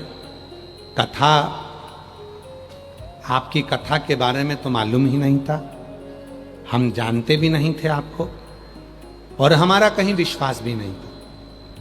भाई मर गया 22 साल का, तो और सब कुछ समाप्त सा हो गया गुरुजी। तब मेरे पड़ोस की एक आंटी ने बताया कि तुम एक काम करो, तुम्हारी मम्मी को बोलो कि शिव जी की कथा आती है आस्था चैनल पर, सुने। मेरी माँ से मैं कैसे कहूं, क्योंकि उसका 22 साल का लड़का मर गया। शांत, कैसे कहूं कि माँ तू कथा सुन। फिर भी मैंने हिम्मत कर कर मेरी मम्मा से कहा, मम्मी तुम चिंता मत करो, टीवी पर कथा आती है, सीहोर वाला बाबा कथा कहता है, उसको सुनना प्रारंभ करो। मेरे माता पिता कथा में मन लगाए, कुबरेश भंडारी के दरवाजे पर सीहोर गए, कंकर शंकर की पूजन करी, वहाँ का रुद्राक्ष लिया, बाबा को नमन कर कर बाबा से प्रार्थना कर कर आए, बाबा मेरा 22 साल का लड़का एक्सीडेंट में चला गया है, कुछ भी करो मुझे मेरा बेटा चाहिए, कैसे भी कुछ करो पर मुझे मेरा बेटा दे दो बाबा। कंकर शंकर की पूजन करी, सीहोर से ही कंकर शंकर ले आई। मेरी माँ ने सफ़ेद आंकड़े की जड़ का तुमरुका जी का नाम लेकर प्रयोग किया, और बाबा की ऐसी कृपा हुई गुरुदेव कि मेरे बाबा ने कृपा कर कर मेरी माता के गर्भ से जो 22 साल का बेटा मर गया था, वो 18/9/2024 को बाबा की कृपा से बेटे ने जन्म ले लिया। मैं शिव को नमन करने के लिए, बाबा को प्रणाम करने के लिए, 22 वर्ष का मेरा भाई चले गया था, 22 वर्ष। मैंने मेरी माँ से कहा, मेरी पड़ोस की आंटी बोली है, तू एक बार शिव कथा तो सुन, क्या नहीं। मानो तुम्हें गंगा मानो, ना मानो तो बेहता पानी, मानो तुम्हें गंगा माओ, ना मानो तो बेहता पानी। आप मानो तो गंगा है, ना मानो तो बहता हुआ पानी है। आप मानो, ये आपके ऊपर निर्भर करता है। आप कितने प्रेम से कहते हो छत्तीसगढ़ महातारी, आप कितने प्रेम से कहते हो ये छत्तीसगढ़ हमारी मां है। जिसने मां माना तो उसको छत्तीसगढ़ मां नजर आ रही है। जिसने मां माना तो मां भरण पोषण भी कर रही है। जिसने मां मान लिया कि छत्तीसगढ़ हमारी महतारी है, छत्तीसगढ़ हमारी मां है, तो उसके लिए छत्तीसगढ़ महतारी अपनी भूमि में से उपज दे देकर कहीं लोहे का खदान दे देती है, कहीं अंबारियां दे देती है और कहीं अन्न का दाना दे देती है। वो छत्तीसगढ़ महतारी तुम्हें भूखी नहीं रखती है। जिसने मां माना है इस छत्तीसगढ़ को, जिसने महतारी मान लिया मेरी मां है, तो उसने मां जैसा निभा दिया, मां जैसा। और जो माना ही नहीं, जिसने केवल एक विचार करा कि यहां से तो मेरे को केवल लोहा मिलेगा, यहां से ये पदार्थ मिलेगा, यहां से ये पदार्थ मिलेगा, यहां से विद्युत मिलेगा, यहां से ये मिलेगा, केवल कमाई का स्रोत मान, ना ना ना, उसको मां माना है तो वो मां जैसी निभाती है। छत्तीसगढ़िया वो मां जैसी निभाती है, उसमें मातृत्व प्रेम रहता है। आपके क्षेत्र के माननीय यशस्वी मुख्यमंत्री जी की धर्मपत्नी जी यहाँ पर विराजमान है, श्रीमती कौशल्या देवी सहाय जी। मैं दीदी का स्वभाव जानता हूँ, कई कथाओं में मिलना हुआ, वैसे मिलना हुआ। हमने देखा है इनको कि ये बेटियों के लिए वनवासी क्षेत्र में, आदिवासी क्षेत्र में, वन क्षेत्र में जितने भी वनवासी बच्चे हैं, जितनी वनवासी बेटियां हैं, उनके लिए एक मातृत्व प्रेम रखकर कार्य करती है। मैं दीदी आपको साधुता देता हूं इसके लिए कि वनवासी क्षेत्र की जितनी बेटियां हैं, वनवासी क्षेत्र के जितने बेटे हैं, उनको आपका मातृत्व प्रेम मिलता है और आप उन बच्चों के लिए जागरूकता से कार्य करते हैं। एक बार जोरदार ताली बजाएं, साधुता देता हूं।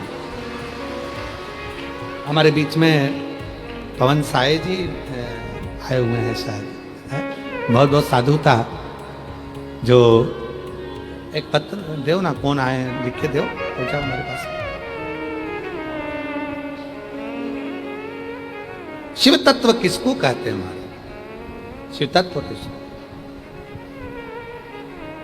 भगवान शिव की अविरल भक्ति किसको कहते हैं? साधु शिव। तुम मानो तो वो मां है, तुम्हारे मानने पर, तुम्हारे मानने। तुम मानो तो छत्तीसगढ़ में रहने वाला एक एक बच्चा जब छत्तीसगढ़ को अपनी मां मान लेगा, छत्तीसगढ़ को अपनी महतारी मान लेगा, तो निश्चित है वो छत्तीसगढ़ महतारी तुम्हें भूखी नहीं रहने देगी, तुम्हें भूखी ना रहे।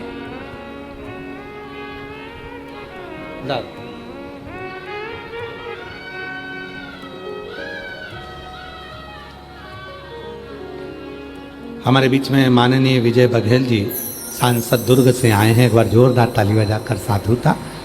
और माननीय नंदन जैन जी भाजपा प्रदेश उपाध्यक्ष जी हमारे बीच में पधारे हैं, एक बार जोरदार ताली बजाकर साधुता। माननीय इंद्रजीत सिंह जी समाज सेवी भिलाई से हमारे बीच में पधारे हैं, उनके लिए भी जोरदार ताली बजाकर साधुता। माननीय प्रमोद सिंह जी सांसद प्रतिनिधि जी हमारे बीच में पधारे हैं, एक बार उनके लिए भी जोरदार ताली बजाकर साधुता।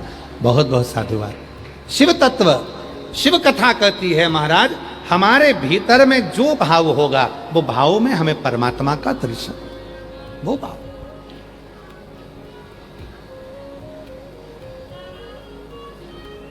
मानो तुम्हें गंगा मां, सब बोलिए सब, ना मानो तो बेहता पानी, धनीराम जी ने विचार कर लिया कि मैं नहीं जाऊंगा। शिव जी परीक्षा लेने आ गए, बूढ़े का रूप रख कर आए और बूढ़े का रूप रख कर पहुंचे। और बूढ़े का रूप रख कर जैसे ही पहुंचे, मुझे भूख लगी है बाबा, तुम्हारे यहाँ भोजन मिलेगा क्या? बाबा कहे यहाँ तो अकाल पड़ा हुआ है, कुछ भी नहीं है। तो इतने में भोलेनाथ जो बूढ़े का रूप रख कर आए थे, शिव जी जो बूढ़े का रूप रख कर आए थे, भगवान ओघड़दानी ने कहा, जब बाबा यहाँ भोजन नहीं है, यहाँ अकाल पड़ा हुआ है, यहाँ पानी नहीं है, कुछ भी नहीं है, तो तुम क्यों रह रहे हो यहाँ? क्यों? किस लिए? काय के लिए? बाबा कहने लगे, बस मेरा एक नियम है, एक नियम। मैं शिव जी के मंदिर में रोज आता हूं, दीपक लगाता हूं, कहीं मेरा नियम ना टूट जाए, इसलिए मैं यहां से जाना नहीं चाहता। बाबा अकाल पड़ा हुआ है और तुम ना जाने की बात करते हो, तो तुम्हारे तो प्राण छूट जाएंगे। धनीराम कुम्हार ने कहा, यदि मेरा विश्वास पक्का है तो मुझे जाने की जरूरत नहीं पड़े। और यही बात हमने पहले भी कहा, केदारनाथ बाद में जाना, अमरनाथ बाद में जाना, कैलाश मानसरोवर बाद में जाना, सबसे पहले अपने घर के पास में जो शिव जी का मंदिर है, वहां जाकर एक लोटा जल चढ़ाना प्रारंभ करना, तब वो खुद बुलाएगा।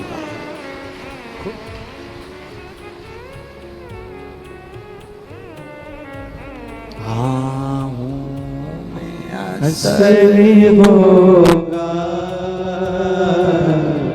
घर बैठे बुला लेंगे, हो में असली होगा घर बैठे बुला लेंगे, रूठे रहो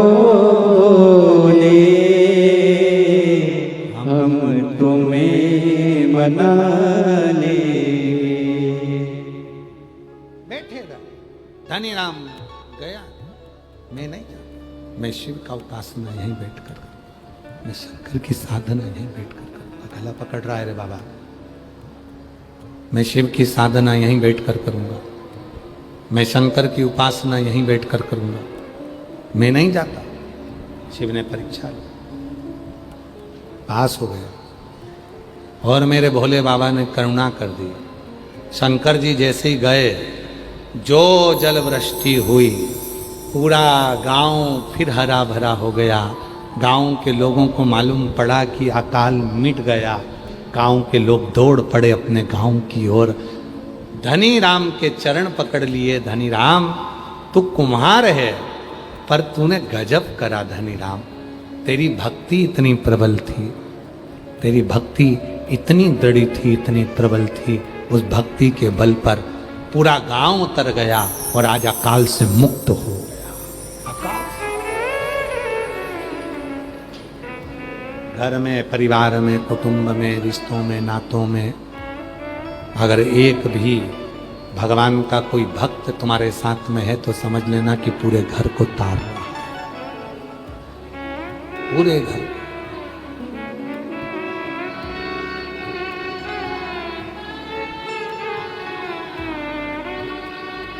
पूरे घर को तार रहा, कोई एक नहीं हो।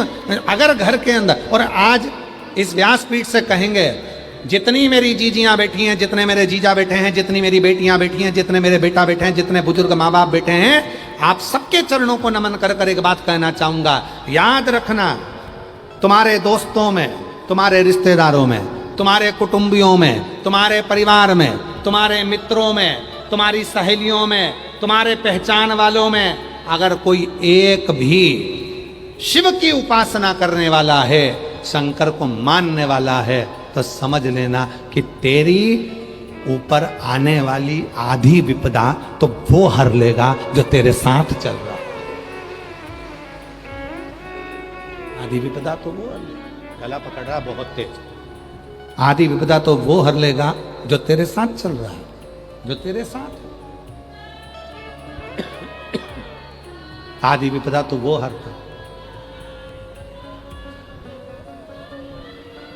खूब मित्र बनाओ, मना नहीं है। खूब दोस्त बनाओ, मना नहीं है। पर उन दोस्तों में एक दोस्त ऐसा होना चाहिए जो तुम्हारे पास बैठे, भगवान शंकर की 2 मिनट 5 मिनट की चर्चा करे, शिव की चर्चा करे।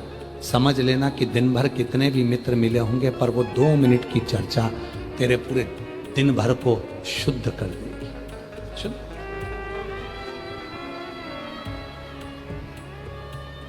दो मिनट की चर्चा। क्या है ये शिवपुराण की कथा क्या है? एक किसी ने हमसे पूछा, क्यों महाराज जी ये शिवपुराण की कथा क्या है? हमने कहा वॉशिंग मशीन है। कहा शिवपुराण की कथा और वॉशिंग मशीन? हाँ।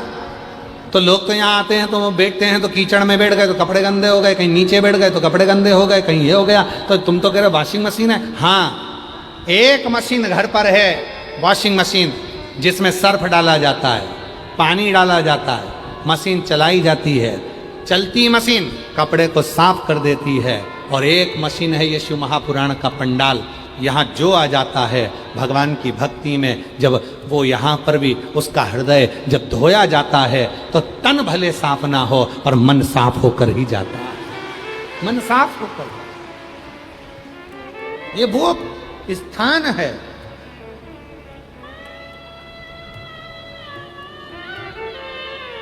बजा उसको, स्मरण किया उसको। कथा कह रही है, भगवान शंकर का चरित्र कह रहा है, शिव महापुराण की कथा कर रही है।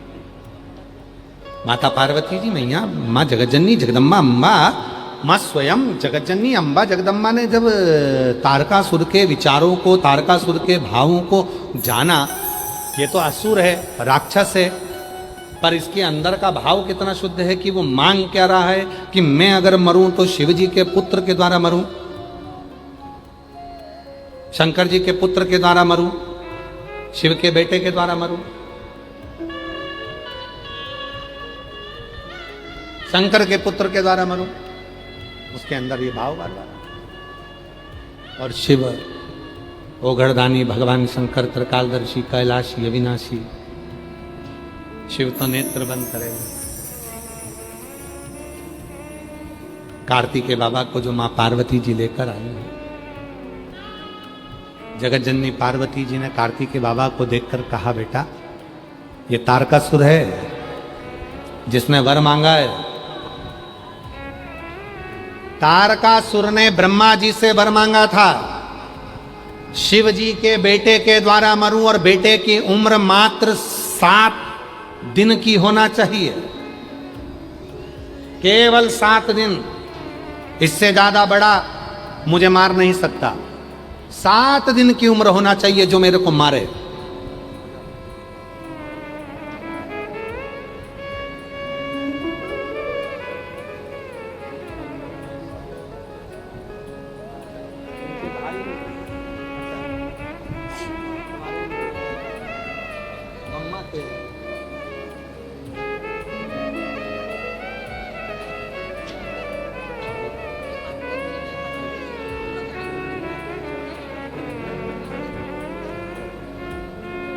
इन्हीं की,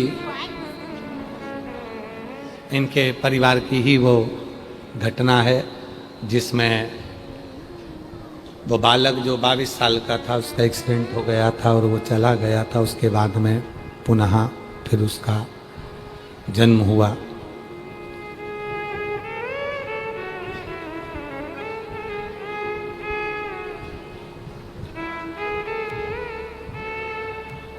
हमारे बीच में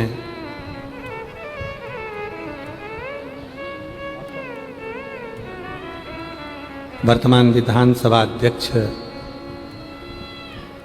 एवं पूर्व मुख्यमंत्री जी माननीय डॉक्टर रमन सिंह जी हमारे बीच में पधारे हैं। एक बार जोरदार ताली बजाकर उनका साधुवाद। बड़े भावपूर्ण है और भगवान देवाधिदेव महादेव के दोनों धर्मपत्नी भी और आप भी परम उपासक हैं शिव, भगवान शंकर की अविरल भक्ति दोनों के भीतर भाव से शिव भक्ति में हमेशा रमते हैं, शिव भक्ति में लगे रहते हैं। एक बार जोरदार ताली बजाकर माननीय विधानसभा अध्यक्ष डॉक्टर रमन सिंह जी के लिए जोरदार ताली बजाकर साधु तक शिव तत्व। और तेरी कृपा बिना नहिले भीड़ो लेते श्वास तेरी कृपा से तनु तनु। भगवान क्या करूं मैं राखों के ढेर का, जबकि बहुत मेरे खजाना कुबेर का। गंगा मुक्ति द्वार ओमकार तू, भोले ओमकार तू। आयो शरण तिहारी शंभु तारकार तू। शिव कथा कर रही है, भगवान शंकर का चरित्र कर रहा है। तारकासुर ने ब्रह्मा जी से वर मांगा, और वर में क्या मांगा कि मुझे 7 दिन का बच्चा मारे, और वो बालक भी शिव जी का, शिव का पुत्र मारे, और 7 दिन का होना चाहिए वो बालक। कितने दिन का? जम के बोलो जरा, 7 दिन। और हमने पहले काशी की कथा में कहा था, श्रीमद् भागवत कितने दिन की होती है? जम के बोलो जरा, 7 दिन। शिव पुराण 7 दिन। दिन कितने मिले जन्म के? आपके और हमारे रविवार, सोमवार, मंगलवार, बुधवार, गुरुवार, शुक्रवार, शनि। मरेंगे कितने दिन में? यही 7 दिन। कोई रविवार को जाएगा, कोई सोमवार को, कोई मंगल को, कोई बुध को, कोई गुरु को, कोई शुक्र को, कोई शनि। और यही 7 दिन जीवन के हैं। रविवार को जन्म हुआ, सोमवार को बड़े हुए, मंगलवार को ब्याह हुआ, बुधवार को बच्चे हुए, गुरुवार को बीमार पड़े, शुक्रवार को हॉस्पिटल गए, और शनिवार को निपट गए। 7 दिन पूरे निकल गए, पूरे 7 दिन। बचा क्या? कुछ नहीं। फिर वही वाली बात आ गई, मणिकर्णिका का घाट, जो हमने आशीष से कहा था। इतना बड़ा महल, इतनी बड़ी बिल्डिंग, 8000 स्क्वायर फीट का बंगला है, करोड़ों की गाड़ी है, करोड़ों के ब्रांडेड कपड़े हैं, ब्रांडेड जूते हैं, ब्रांडेड घड़ी है। और मालूम पड़ा एक दिन शमशान में ना गाड़ी थी, ना बंगला था, ना डनलफ का गद्दा था, केवल शिव था। और वो पुकार थी, अंत समय प्रभु आना पड़ेगा, और वचन दिया तो निभाना पड़ेगा। आए ना आए प्रभु कुटुंब कबीला, अंत समय प्रभु आना पड़ेगा। और वचन दिया तो निभाना पड़ेगा। अंत में कुछ नहीं है, केवल वही राख का ढेर। और कौन मिलेगा शमशान में? परिवार वाले आग लगाएंगे, बाहर चले जाएंगे। और जब तन में उठेगी ज्वाला, कोई पास ना आने वाला। जब तन में, अभी तो कितना मम्मी मम्मी, पापा, मेरी माँ, और लड़ाई होती है, ये मेरा, वो मेरा, और दिन भर लड़ते हैं। मेरा घर, मेरा पत्नी, मेरा बच्चा, मेरा बेटा, दादी, दादा, कितना प्यार करते हैं। और जिस दिन मरोगे, जब तन में उठेगी ज्वाला, कोई पास ना आने वाला। भक्तों की सुन के पुकार के तुम नंदी लेकर आ जाना। मेरे काशी के भगवान रे, हे भोलेनाथ, हे शंभो, त्रिकालदर्शी, कैलाशी, अविनाशी, हे शंकर, अंत समय में बस तू वहां। जब घोड़ा मिले ना गाड़ी चलने की हो तैयारी, जब घोड़ा मिले ना गाड़ी, चलने की हो तैयारी। मेरी सैया छूटे भोलेनाथ नाथ रे तू नैया लेकर आ जाना, मेरी सैया छूटे भोलेनाथ रे तू नंदी लेकर आ जाना। अंत समय में कोई ना आने वाला, सब छूट जाएगा। तब उस शमशान में कोई मिलने नहीं आने वाला, तब एक आएगा और वो है देव अधिदेव महादेव भगवान शंकर, ओगरदानी, त्रिकालदर्शी, कैलाशी, अविनाशी, केवल शिव। घड़ी कपड़े की दुकान पर ठीक नहीं होती है, घड़ी शॉपिंग मॉल में ठीक नहीं होती है। घड़ी को ठीक करना है तो घड़ी की दुकान पर ले जाना पड़ेगा। उसी तरह घड़ी बनाने वाला केवल एक है, जिसने घड़ी बनाया, पंचांग बनाया, समय बनाया, वार बनाया, तिथि बनाई, नक्षत्र बनाया, समय बनाया, उसको काल अधिपति कहते हैं। उसका नाम महाकाल है। घड़ी खराब हो तो घड़ी की दुकान पर ले जाओ, और समय खराब हो तो देव अधिदेव महादेव के पास चले जाओ। सुधरना प्रारंभ, सवरना प्रारंभ, चक्र घूमना प्रारंभ। 7 दिन का बालक मुझे मारे, और 7 दिन का बालक पार्वती जी ने गोदी में लिया षडानंद कार्तिकेय को, कहा जाओ संहार करो तारकासुर का। 7 दिन का बच्चा कैसे संहार करे, कैसे? पार्वती माता ने कहा मैंने तुझे शक्ति दी है, जा संहार कर। जब शिव और शक्ति की शक्ति हमारे भीतर आती है तो छोटे से छोटा बच्चा भी एक दिन कमाल का काम कर जाता है, छोटे से छोटा। इसीलिए शिव पुराण कहती है हिम्मत मत हारो कभी जिंदगी में, अपने लक्ष्य को मार्ग कर कर चलते जाओ। कोई कह दे तू डॉक्टर नहीं बन सकता, उसको डॉक्टर बनकर बिठा दिखाओ। कोई कह दे तू आईएएस ऑफिसर नहीं बन सकता, इतनी पढ़ाई कर, इतनी पढ़ाई कर, दिन रात एक कर दे, आईएएस ऑफिसर बनकर दिखाओ। कहो हमारे लक्ष्य तक हमें पहुंचना आता है, मंजिल तक पहुंचना।